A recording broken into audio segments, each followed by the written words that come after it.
friends. Welcome to Flosstube and Variety Show number 155.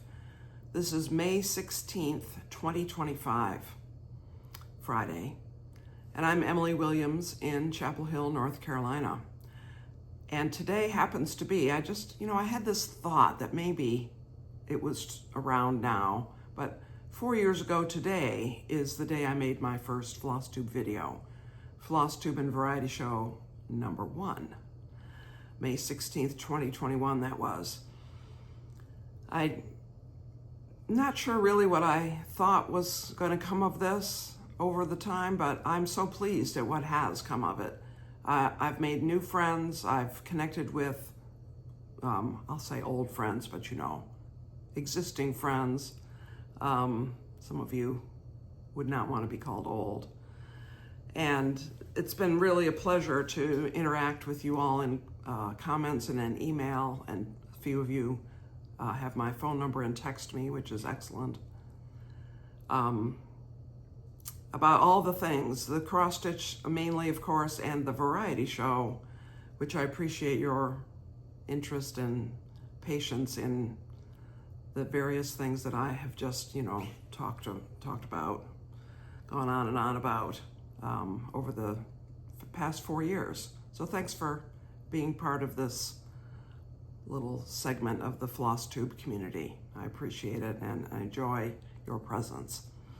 But Flosstube is primarily cross stitch and variety show is who knows what. And today there's a variety show. So I did not make a video last week because I was away the week before a few days and didn't think I would have enough cross stitch to bother showing. And I had what I thought was going to be a busy week. Turns out this week was also busy, so you may be surprised at how little I have to show for 2 weeks worth of time, but this is what it is. I did do a tiny bit on little Bertram. Somebody made the comment that the picture doesn't do it justice, and that is true. And especially it won't be done justice because I'm keeping it in the hoop today because I intend to keep working. But all I did was fill in the bushes on this other side and put the cross up there, the little yellow cross, and put the ground underneath the church. I think that's a church. So that was fun. And so now I get to move on to another couple of motifs, another arrow and a dog and some, I don't know what, bottle of wine, because Bertram at whatever young age he stitched this is all interested in wine, I'm sure. Yeah, anyway, cute little piece. I'm enjoying working on that. This is 46 count Latte by somebody, don't know who. And I'm using 103 silks, the ones called for in the chart, Hands Across the Sea. I spent a lot of time on Hannah Green, the 2024 Queen of the May. And there's a stitch along going on, which I devised the plan for. And some of you are following this plan. And I'm going to warn you, as I said last week, or last time, 2 weeks ago, don't follow this plan religiously or you'll be very bogged down when you get down in this section. Because we did this section in April, and it's a bear. Well, there is no bear there. There's no bear at all down there, but it is so much stitching down there. So my plan is, in a moment I'll show you, but I finished May, which is up here. And I did the first line of the verse. And now I'm going to come down and start working my way across this area down here because I don't want to leave all of that. The course of the plan would be that we're in May, June, July, August, September, October, and then November, December, January, and February. I mean, that's crazy. We can't be doing November and December. That won't work. Or November and December, whichever it is. That won't work. Holidays, all that stuff. So I am working ahead in this lower section. I will be. I haven't started working ahead yet, but let me show you what I have. So this is all of what I have, and the reason I'll show it to you right side up. The reason I've worked all the way across on the top is because I made a mistake when I first started this and had my fabric oriented the wrong way. So I just had to carry it across in order to count it right and make sure that, if possible, this flower could remain, which it can. So here's what I have so far.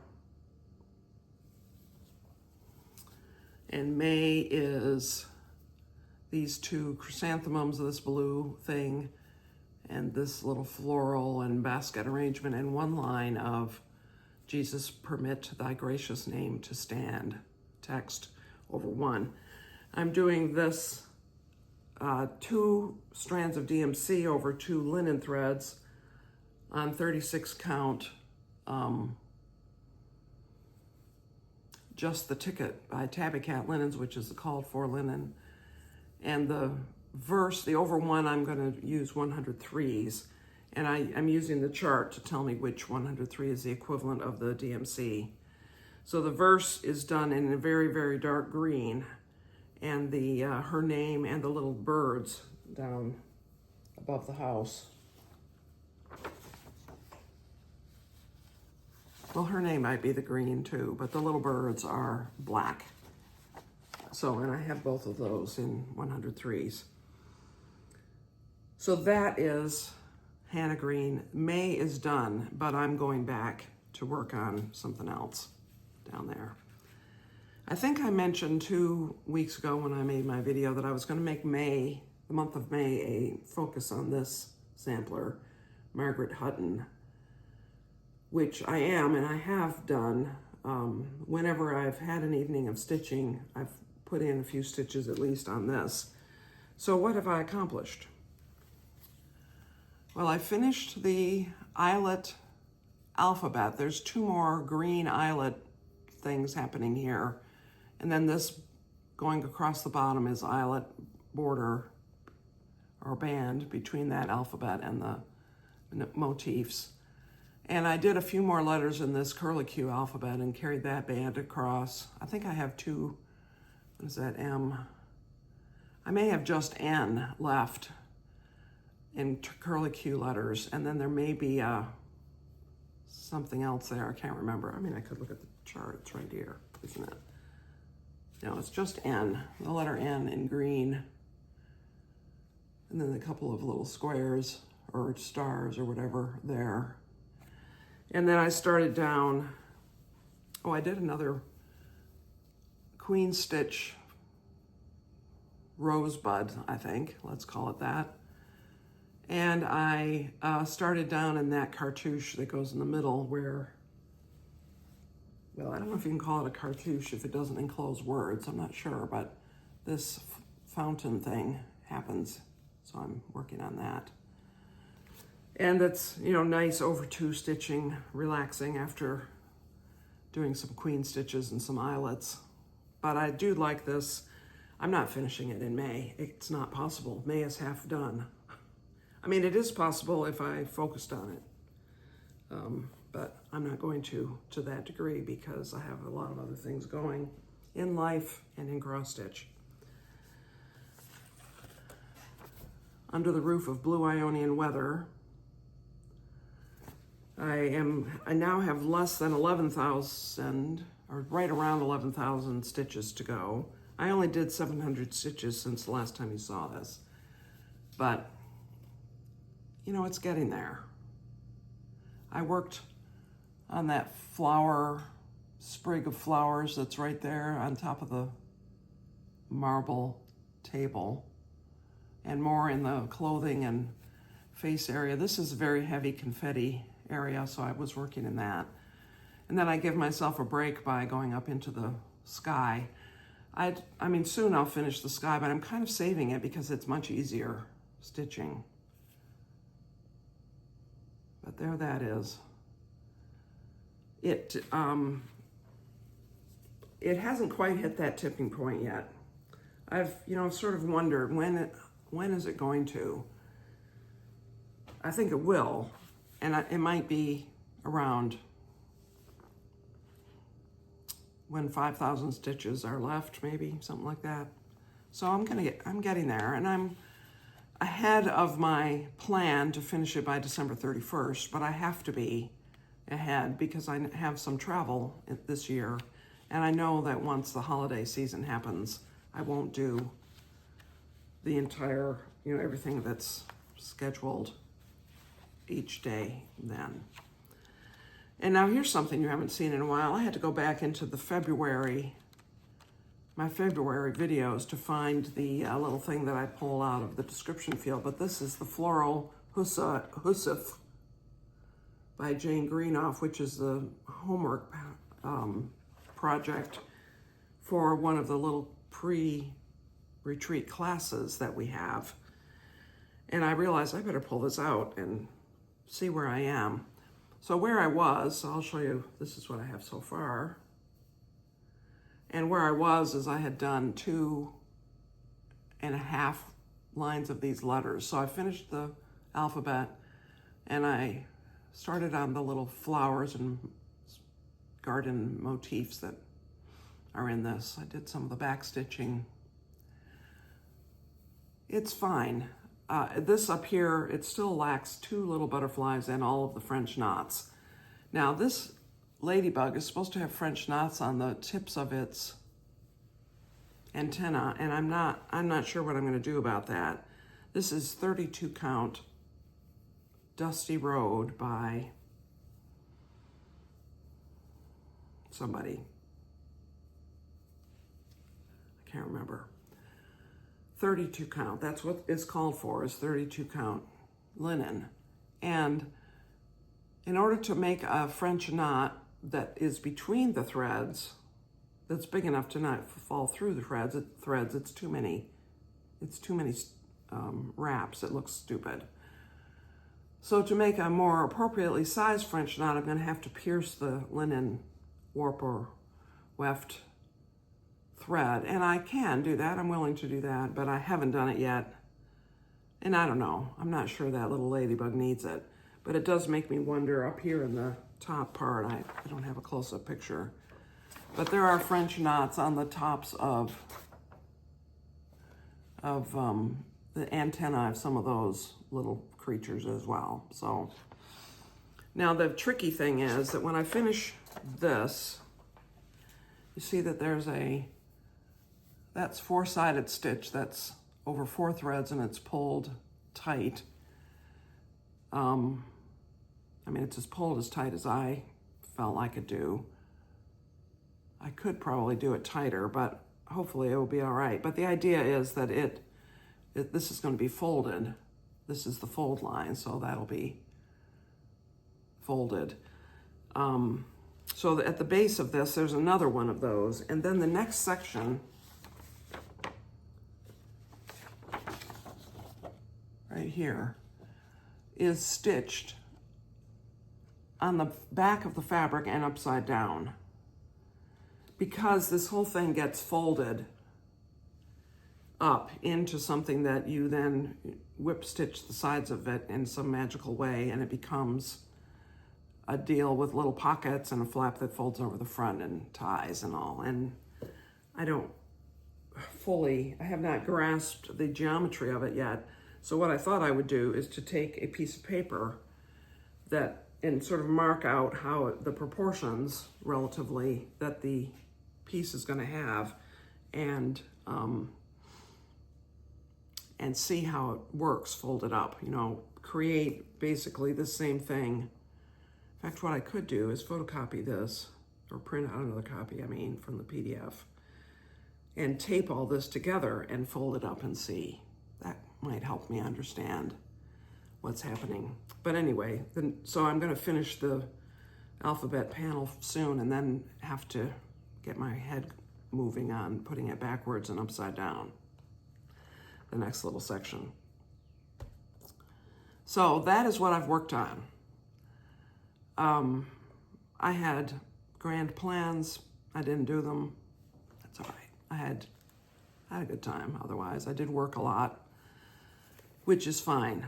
I mean, I'm working because I enjoy it, working for my church, helping out some of my former staff people and our new facilities manager that I originally was hired as the interim facilities manager. His wife had their first baby, so he's out for a few weeks, enjoying that and helping out at home. And I think he's back part-time this coming week, or maybe it's next week. I can't remember exactly. He may be still out full-time this coming week. So there have been some odd things that I've had to manage, but for the most part, facilities have been pretty quiet. My work has been in the business office, which is fun. But I believe that hopefully between now and when I next make a video, which I think is going to be next week, I will have a chance to start a new sampler. And I'm going to put a picture here, a photograph of the antique. And I've shown this before, but it's been several weeks, maybe a couple months. This is Jane Boyer 1831. Jane Boyer 1834. It was a bigger sampler that I stitched the model for, that my friend Leslie charted from the antique sampler that's held in the collection of the Leroy Historical Society. Well, since that sampler was worked on, they discovered they had this other Jane Boyer sampler in their collection, this little one that she did when she was 7.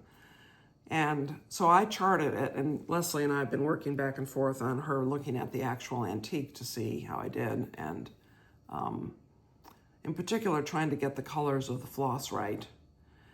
And I think that we are agreed on all of that. There's just a few little tweaks that she suggests that I make in colors, and maybe, I can't remember if she mentioned any stitches that she thinks I got wrong.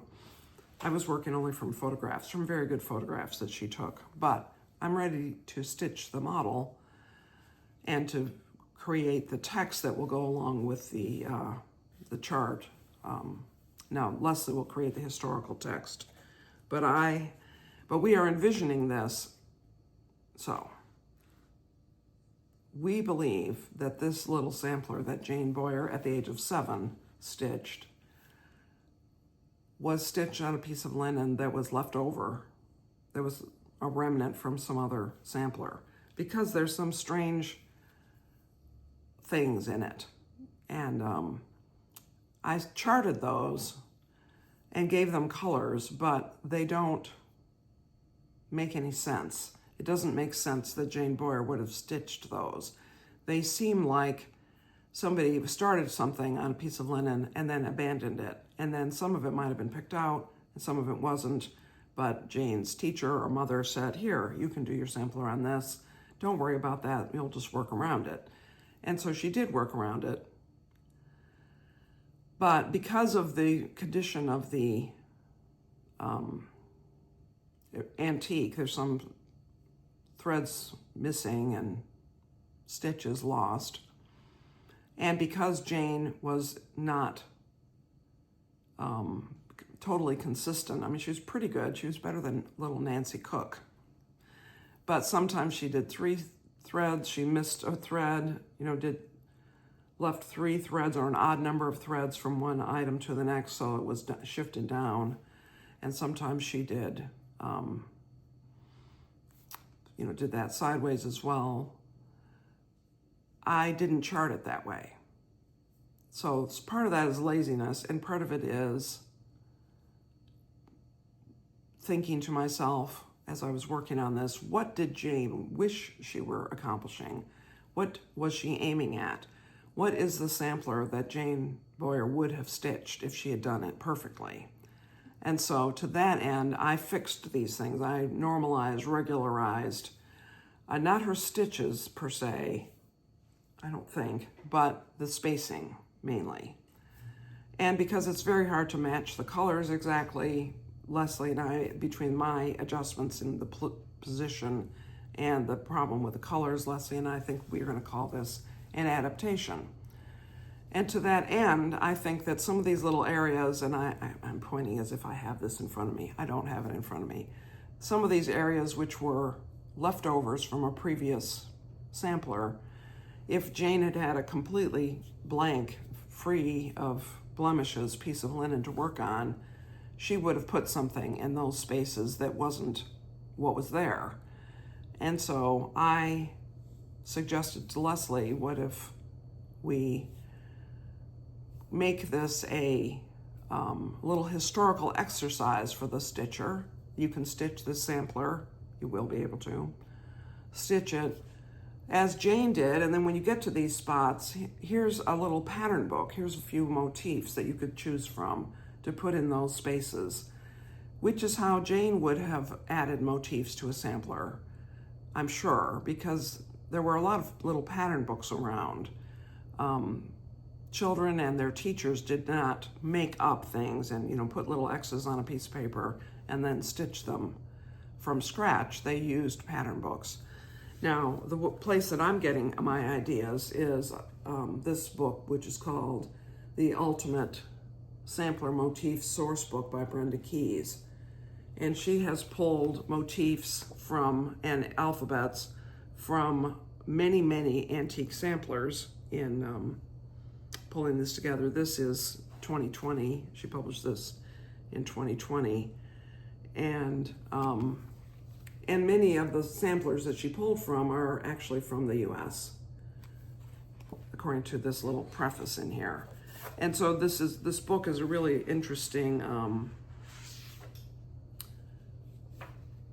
book because she has stitch diagrams about how to do cross stitch over one thread, how to do it over two threads, half cross, back stitch, and has all these categories of parrots and peacocks, of several pages of birds on top of bushes, other animals, insects, some blackwork things, ships, churches, houses, biblical symbols, borders, potted plants, trees, and so forth. I mean, it's a very rich selection of these. And the individual motifs are free to be used. So I am selecting some things from here that Jane might have chosen. Now, my original charting of the sampler, in order to show Leslie what I meant by sticking motifs into the spaces, included a heart that I charted myself, which isn't in this, but there are a couple of hearts in there. But the heart was not a 18th century, 19th century symbol as much as it became one. So, and I put a heart, a crown, and a peacock, as well as a dog and a bird in some of the spaces. And I actually think the crown, which she wouldn't have chosen a crown. I mean, she lived in Leroy, New York. There was no, in 1831, it was close enough to the Revolutionary War that there were people there, her own grandparents maybe, or aunts, great uncles, who fought in the Revolutionary War, who would have not wanted a crown to be shown on any of their stuff. So I'm going to take the crown out. I don't think that wouldn't work. And just find some other things that are things that might have been part of Jane's life, 7-year-old Jane's life, that she might have stitched into her sampler. And I'll choose a few that I'll stitch into the model, but I'll give a few other options in the chart for people who want to pick their own thing. And so when you stitch this, if you do, you stitch what Jane stitched, and then or what Jane would have stitched if she had been perfect and if her linen had been perfect. And then you get to choose from a little pattern book, which we can pretend is similar to a pattern book she would have had, and stitch some other things to add into the sampler. So that's the plan, and I think I have to go back over my chart and adjust some colors of threads and possibly some stitch placements. And then I think Leslie and I are agreed that vintage country mocha is a good fabric, and pull out the DMCs and we'll be ready to go. So that's very exciting. I hope to start that in the next couple of days, maybe next week sometime. So, variety show. So I went to the beach 2 weekends ago. Was there for 3 days, 2 nights with some friends. We had a very nice time. There are many excellent restaurants in this part of North Carolina and South Carolina. Sunset Beach is where we went, which is a southish, pretty much south-facing beach, partially south-facing beach, right above the South Carolina border. And so when you're sitting on your balcony, you're looking southeast, I would say, pretty much. And I'm going to put a couple of pictures in. Notably, we did some jigsaw puzzles, and one of them that we didn't actually do this at the beach, but Janina brought it. And I wanted to talk to you about this puzzle brand. It's a wooden puzzle, and it has these little pieces that are shaped. And I've done one other puzzle like this, different brand. And it's sort of, random drawings of mandala. It isn't mandala, but it's, what is that stuff called? There's a style of drawing that is. Now, the interesting thing is, so in here, the pieces come in a ripstop nylon bag because this is the Outdoor Inside company. So, they're being outdoorsy. And the shaped pieces are all, wild animals, things that you might see outside, except there is an ostrich, which you wouldn't necessarily see. And then they give you this poster type thing of the image of the puzzle, which is a bear. Interestingly, the poster is bigger than the finished puzzle, which means when you're trying to compare pieces to the poster, you have to make your mind adjust size-wise. Most puzzles I've done, the poster is smaller than the finished puzzle, and certainly the image on the box lid is smaller. So that was an interesting challenge about it. And Janina said, I said, oh, this looks fun. And she said, well, I did it before with another friend, and I would call it deceivingly unfun. So I thought, Well, I said, as I sat down at the table, it doesn't say how many pieces, but I'm going to guess there are 200 pieces. I said, well, I'll do this in half an hour. And they said, oh, you want help? And I said, no, I'll just do it by myself. So I spent about 20 minutes on it and got 3 pieces put next to each other. And I thought, okay, that was wrong. So that was hubris to say I could do that in half an hour. So it took me probably an hour and a half over the course of a few days. I would work on it and get tired of it and move on to something else. But I did finish it. It was deceptively unfun. So anyway, but jigsaw puzzles, we did a larger jigsaw puzzle, 1,000 piece, that was much more fun. Interestingly, it had letters on the back. There were a lot of sections that were similar, and I was totally not above looking at the back and finding the letters and grouping pieces according to what letter they had on the back. But that did not, that wasn't to everyone's taste, so I wasn't banned from the puzzle table at all, but there was a certain amount of disapproval of that method. And we played a few games. Now, it's interesting, I was trying to think, Michael brought some games, and we played 3 games that he brought, and I can't remember what they were. I might have them written down in my notebook. So let me turn my back on you for just one moment.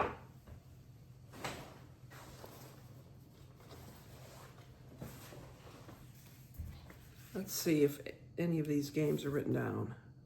Oh, yes. Uno Flip. Uno. Maybe you are familiar with that game, sort of like Crazy Eights. You have to lay down a card that matches in color or number. And the goal is to get rid of your cards. You have to say Uno when you have only one card left, and if you don't, you have to draw 2 cards and blah, blah, blah. Well, Uno flip, you do that. It's the same idea, except that one of the wild dish cards you can play is a flip card, which means you have to turn the pile over, and then the penalties become much greater. It's a more dangerous game if you flipped it over to the dark side, and then you could play a flip card to turn it back over. And it was fun. It was very fun. We played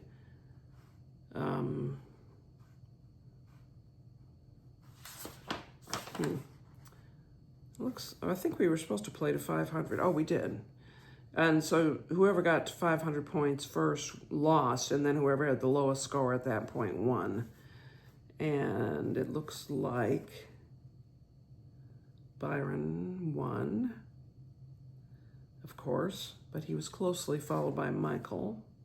So anyway, it was fun. The Uno flip, that was a good one. We also played No Thanks. I've mentioned this to you before. I love this. It's an easy to learn game, for one thing, and it's easy to carry around game. And we played Quicks, which I've also mentioned before. You roll dice and you decide how you're going to use the values on them in order to try to score the most points. I often shy away from games that have the Mensa Select Award because a lot of those games are too brainy. They're not really, in my opinion, fun. But this game is very fun. In fact, it's so fun that I bought more score pads. So we played those games. That was fun. The one of the nights we were there was a thunderstorm going on over the ocean. And I'm going to put in, if I can figure out how to do the editing, right now you should be seeing the thunderstorm. I took some video of it while I'm talking. And if not, then at the end of the video, you will see the thunderstorm. So, after I say my farewell, before the actual closing. So just, if you don't see it here, then just keep watching. You'll see it at the end. It's worth seeing. I was pretty pleased with how my little video came out, taken with my iPhone. And it's, I don't know how long, 30-second video, but it went on for a long time. In fact, it went on for so long, we got tired of watching it and went inside, which it was not raining even where we were. So we were standing out on the deck overlooking the ocean at this rental house, and we were just watching the thunderstorm. And it was mesmerizing in a way until it got boring, which, how could a thunderstorm over the ocean be boring? But it was fantastic. And that isn't, I walked out on the beach one of the days, and, the waves are so beautiful. The sky was beautiful blue, and you get to see the little birds, sandpipers, and there were pelicans in the area, but we didn't see any right where we were. We weren't next to a pier, and pelicans, in my experience, tend to hang out next to a pier. This part of the coast, sometimes dolphins go by, schools of them, or I don't know if they call them schools, pods or something. We didn't see any. We saw, a couple of shipping vessels, barge way out. We saw a yacht-type boat. Wonder if that yacht was out on the water in the storm, or if they had come to shore. I don't know, but it was very nice weekend. Some very good restaurants there, and very relaxing, fun people to be with. I really appreciate being invited, and I hope we'll be invited again in the future. So I think that is all. I haven't said anything else out here to talk about, so I think that that's all for today. 4 years of Flosstube wrapped up, check mark. This is theoretically Nativity Sal weekend. If I don't stitch anything, it'll be 2 months in a row that I haven't. So I do have to give that some thought, don't I? And I also did not do any blackbird stitching the first weekend in the month. That was the weekend I was at the beach, and I didn't take cross stitch with me. So, what else? I don't know. I think that's all. So I hope you have a great week. Thanks, as always, for watching. I enjoy your comments, your emails. My email address is in the description field. As well, I always put in the description field everything I mention. Enough information about it that you can find it. Sorry about the sound of the ice maker, if you can hear that. I don't generally put links because I don't, I don't know. I don't believe that YouTube can get you if there's something wrong with your link, and I don't want YouTube to get me. So, all of that to say, thanks for watching. Many blessings to you, friends.